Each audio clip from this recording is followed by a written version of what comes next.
माझ्यामुळे येशू तुला फटके दुःख त्रास दिला.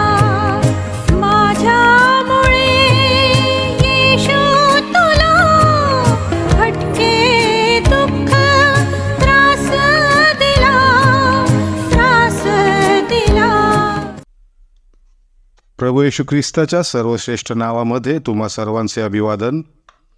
पवित्र शास्त्र बायबल नवा करारमधील मत्ते याने लिहिलेले शुभवर्तमान याचा अध्याय 15 आणि वचन 18 मध्ये आपण असे वाचतो, जे तोंडातून निघते ते अंतःकरणातून येते व माणसाला विटाळविते.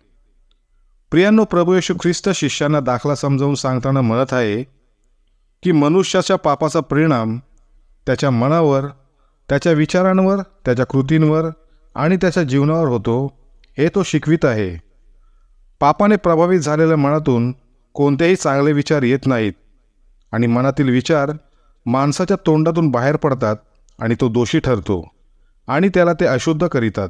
इतकेच नव्हे तर पापाने प्रभावित झालेल्या मनामुळे मनुष्याच्या मनात खून, व्यभिचार, चोरी, खोटी साक्ष आणि निंदा हे वाईट विचार येतात. मनुष्य स्वतःच्या प्रयत्नांनी अशी पापे कोणत्याही प्रकारे दूर करू शकत नाही. प्रियांनो, प्रभू येशू ख्रिस्ताने या पापांसाठीच वधस्तंभावर स्वतःचे बलिदान दिले. केवळ त्याच्या सांडलेल्या मौल्यवान रक्तामुळेच मनुष्य त्याच्या पापांपासून मुक्त होतो. जर आपण असे म्हणतो की आपल्यात पाप नाही, तर आपण आपली फसवणूक करीतो आणि सत्य आपल्यामध्ये नाही.